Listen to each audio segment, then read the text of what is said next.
for 5 minutes. I assumed you called on me. I think you got cut off there a bit. Thank you, Chairman. It's great to host this hearing. Thank you to our witnesses for being here, for all of your work, for being engaged so strongly on this issue.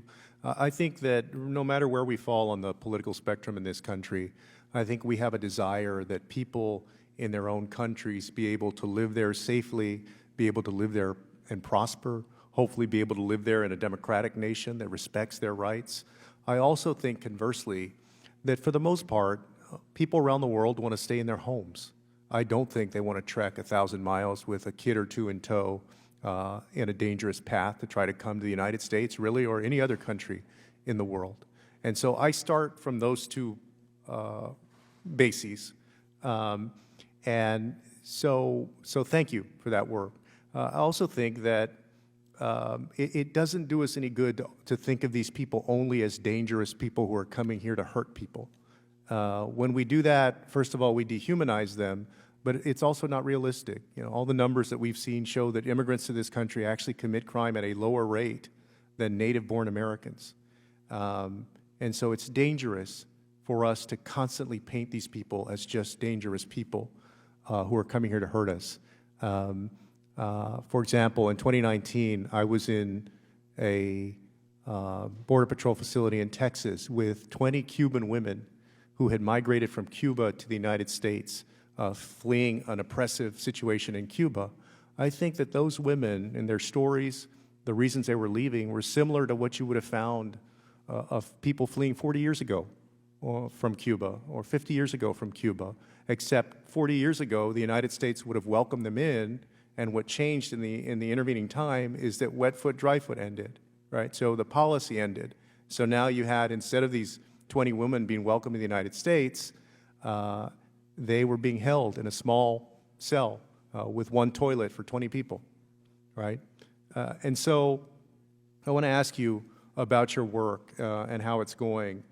Can you provide some examples in more detail on how the Partnership for Central America is coordinating with the State Department, USAID, DFC, MCC, and other government entities? In other words, we want this work to be well coordinated. I know, Representative Green expressed that there is a frustration.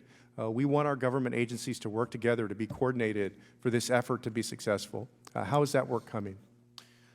Chairman, I think it's coming very well, along very well.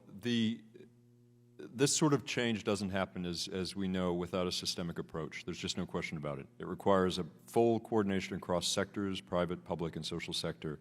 And the public sector inevitably, both in host countries as well as the United States government, is just a critical partner to this.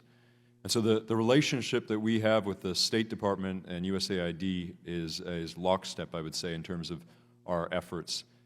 We are, I will note very sincerely, an independent organization, of course, but our relationship and our coordination with the State Department and USAID on this effort has been one, I think, of a role model for how efforts like this could potentially be deployed. And that is an MOU with both of those organizations, those entities, ongoing coordination when it comes to the communications and the structuring of this effort and how we build this effort. And as we think about this, at the end of the day, the very focused impact of this effort. And that's where I think that coordination has been so key. It's identifying how we identify the individuals that we are hoping to help in the region most effectively across sectors. I'll say the relationship has been, I'll note again, a model in many ways, I think, for how a public, private, and social sector partnership can play out. Well, thank you. I have one more question, but just wanted to answer. I know my ranking member on my subcommittee, Representative Malliotakis, asked an important question about why we're focusing on this and not on some of the other issues. And remember, this is the Foreign Affairs Committee. The Foreign Affairs Committee focuses on our relations with other countries and how we can solve problems, hopefully together. We have a whole committee on Homeland Security that handles our threats to our homeland and to the border. So, as you know, those hearings are quite frequent over on the Homeland Security Committee on the issues that you discussed. So let me ask one more question. How are PCA members consulting with and including civil society organizations and local communities to ensure these investments are effectively addressing the issues being faced. And I only got about 15 seconds, so I'll have to take most of it for the record. But Absolutely. I'll just say this is very much a public, private, and social sector effort, Chairman. So the social sector is fully involved, whether it's Acción or CARE USA, two of the largest NGOs in this space. They are integrated in this partnership just as much as any public and private partner. We are a public, private, and social sector effort, sir. thank you. I'll yield back, Chairman. Oh, I'm fine.